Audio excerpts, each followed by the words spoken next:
In 2018, I spent a month traveling solo through Southeast Asia. I was 25 at the time, curious, restless, and maybe a little too confident. I'd quit my job a few months earlier and had saved enough to take some time off and see more of the world. I landed in Vietnam, worked my way through Cambodia, and then into northern Thailand where this happened. It was week 3 of the trip. I'd grown used to long bus rides, unreliable internet, and figuring things out on the fly. I'd been staying mostly in hostels, but after a few nights of sharing rooms with loud snorers and backpackers partying until 3 a.m., I decided to treat myself to a private room. It was a small guest house outside Chiang Rai. Nothing fancy, just a single room with a fan, a twin bed, and a private bathroom. No AC, no TV, but it was quiet.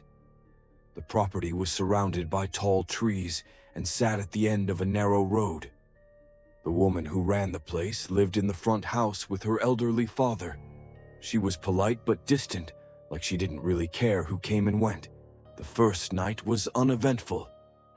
I slept well, ate sticky rice in the morning, and took a motorbike into town to see the White Temple and walk along the river.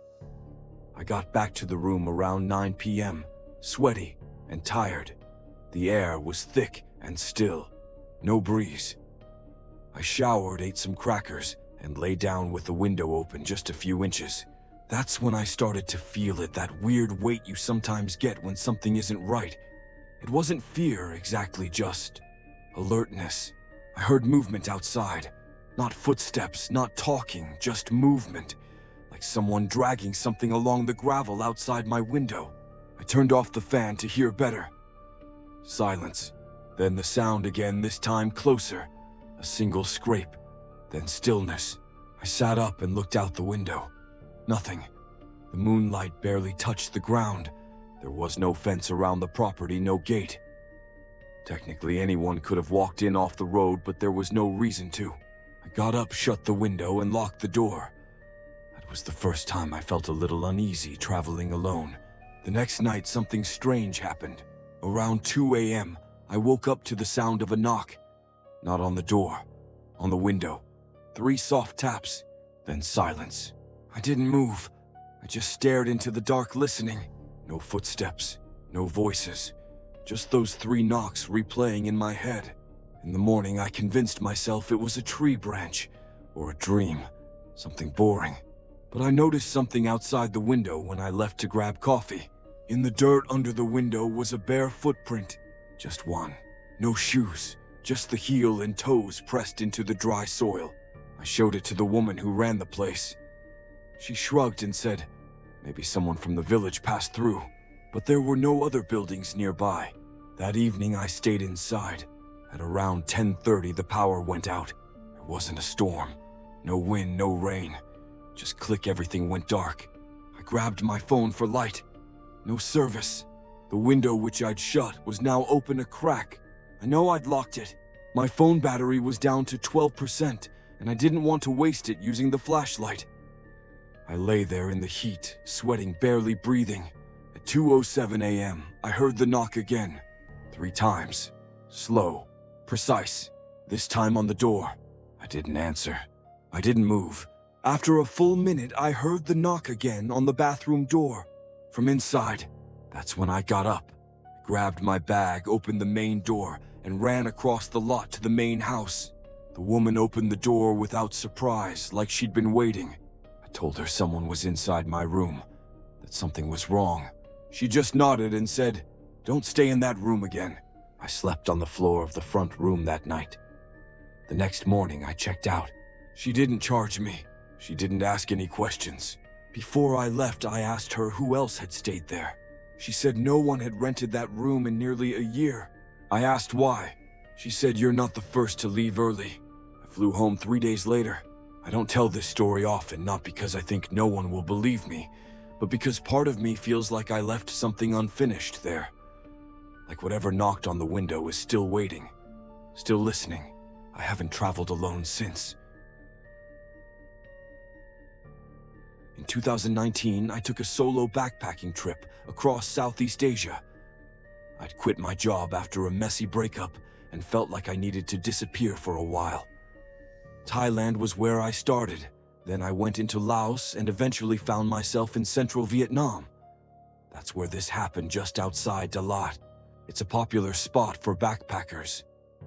Cooler climate, mountain air, a little misty and dreamlike compared to the heat in the south.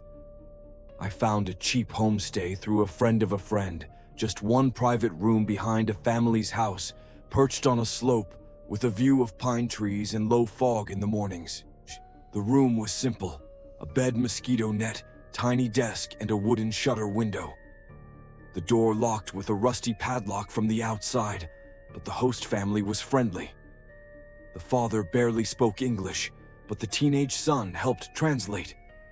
I paid cash for 5 nights and didn't think twice about it. The first 2 days were peaceful. I rented a scooter, explored waterfalls, ate banh mi from the market, and came back each night exhausted. On the 3rd night it started. I woke up sometime after 2 a.m. to a tapping sound. It was soft at first, like something brushing against the window. I figured it was a tree branch, or maybe an animal. I rolled over and tried to go back to sleep, but the tapping didn't stop. It got louder. Tap, tap, tap. I sat up and turned on my phone light. The window was closed. The shutters were latched from the inside. There were no trees close enough to touch the glass. Then it stopped. I stood there in the dark for a while, listening. Nothing. In the morning, I looked around outside. Just a dirt yard, some chickens, a small garden, and beyond that, the edge of a hill leading into forest. I didn't see anything unusual. That day, I stayed closer to town, and when I returned, the son greeted me with something odd. "You sleep okay?" he asked. "Yeah, I guess," I said. He paused. "Some people hear things at night here." I asked what he meant, and he just shrugged. "It's an old place. Maybe animals." That night I went to bed with my phone charging and a flashlight within reach. The tapping came again, this time earlier, around 1:40 a.m. Same rhythm, same location, right at the window. I turned on the flashlight and moved to the wall beside it. I didn't look directly through, just listened. Then from outside I heard something that stopped me cold. A voice. Not clear, not loud, just a whisper. It wasn't Vietnamese. It wasn't English either. Sounded wrong, too slow, like a recording played at the wrong speed. I stayed completely still until the sound stopped. I barely slept the rest of the night. The next morning I told the host's son what I heard. His face changed. He didn't laugh or try to explain it away. "You should stay in town next night," he said. "Just one night. Try hotel." "Why?" I asked. He glanced toward the room. "Some guests don't stay full trip, especially foreigners. They leave early." That night I decided to follow his advice. I packed a small bag and booked a hotel in town. Around midnight I lay awake in a well-lit, quiet room with working Wi-Fi, trying to tell myself it had all been in my head. I checked my phone just before falling asleep. There was a photo in my gallery I didn't remember taking. It was a picture of my room back at the homestay, taken from outside the window. It was blurry dark, but clearly my bed, my mosquito net, and me lying under it, taken from just behind the glass. I hadn't taken that photo. No one else had access to my phone. I left town the next morning without saying goodbye. I don't know what I heard outside that room or who took that photo, but I never went back to Dalat. I haven't traveled alone since. In 2017, I took a solo trip through Southeast Asia, Thailand, Vietnam, Malaysia. I wasn't looking for danger or thrills. I just wanted to disconnect for a bit, slow down. I'd been working non-stop for 4 years and felt burned out. I'd heard from other travelers that the Cameron Highlands in Malaysia were a good place to relax. Cool air, tea plantations, quiet hiking trails. I booked a room at a small eco-lodge that looked beautiful in the photos, wooden cabins built into a hillside surrounded by jungle. It was a little outside the town of Tanah Rata, about a 15-minute drive into the forest. They offered free shuttles, but no taxis came out that far. You were pretty much on your own once you got there. The first 2 nights were perfect, peaceful. I spent my days walking through mossy trails, drinking tea on the porch, watching the fog roll in. There were only a few other guests, and most kept to themselves. One woman from Germany, an older French couple, and a guy from Australia who was friendly but mostly out hiking. My cabin was a standalone unit at the edge of the property, a little more secluded than the rest. It had no lock on the door, just a wooden latch from the inside. I didn't worry. There was no crime in that area, according to the staff. The third night, something felt different. I went to bed around 10 p.m. It was quiet like always. No animals, no insects, just the wind through the trees. Sometime after midnight, I woke up to the feeling that someone was outside the cabin. I don't know how to explain it, just that strange pull like your body knows before your brain does. I sat up in bed and listened. I could hear leaves crunching, slow measured steps circling the outside wall. I froze. My first thought was a staff member, maybe someone doing rounds. But the steps were too slow, deliberate. They moved around the side of the cabin, then stopped directly in front of the window. I didn't have curtains, just a screen and wooden shutters. I was too afraid to move. After about 30 seconds, the steps continued around the far side and then gone. I lay awake the rest of the night, eyes fixed on the ceiling, waiting for it to come back. It didn't. In the morning, I went outside and checked the ground. There were footprints, not boot prints, bare feet, long, narrow heel to toe. They circled the entire cabin. I showed the staff. The woman at the front desk looked uncomfortable. She said it might have been a local who got lost, or a guest from another lodge, but no one else had cabins that far into the trees. That night I locked the latch and moved a chair under the door handle. I left my flashlight and phone within reach. I didn't sleep. At 2:17 a.m., I heard it again. Footsteps, closer this time. I grabbed the flashlight and pointed it at the window. A shadow moved past.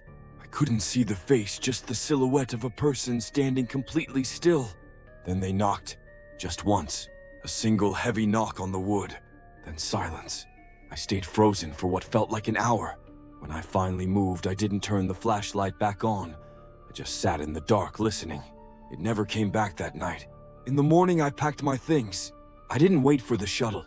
I hiked the road back to town with my bag over my shoulder. I booked a hotel that same day and changed my bus ticket to leave early. That night back in town, I was eating dinner when someone tapped me on the shoulder. It was the Australian guy from the Eco Lodge. He looked pale. "You had the end cabin, right?" "Yeah." "Did you hear anything strange last night?" I nodded. He swallowed hard.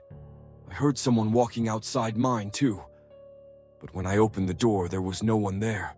Then he paused and said something that still messes with my head. "I found something under my window this morning.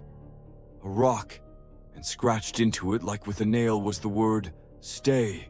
We didn't talk much after that. I flew home a few days later. I haven't been back to Malaysia since, and I still don't know who or what was outside our cabins. But if you ever stay in the jungle alone, keep your windows closed." In 2016, I spent a few weeks traveling solo through parts of Southeast Asia. I was 23, fresh out of university, and wanted to see the world before I settled into a job. Everyone told me Cambodia was beautiful, off the beaten path, welcoming, full of history. They were right. Most of my time there was unforgettable in a good way, but not all of it. I had taken a bus from Phnom Penh to a smaller town called Kampot. It's known for riverside cafes and pepper farms nestled near the base of a national park. I found a cheap guest house run by a German expat and his Khmer wife, with private bungalows on stilts built along a quiet stream. The place was stunning. Palm trees, hammocks, frogs chirping at night. There were only 3 other guests, and it felt like I'd found a secret. My bungalow was the last one furthest from the main house. It had a porch mosquito net and no lock on the door. Just a wooden bar you could wedge from the inside. But again, I didn't think twice. The vibe was peaceful, and the owners seemed kind. The first 2 days went by without anything strange. I kayaked the river, rode a rented scooter through dusty roads, and watched the sunset over Bokor Mountain. On the third night, I stayed in. Around 9:30, I sat on my porch with a beer and my journal. No Wi-Fi, which I liked.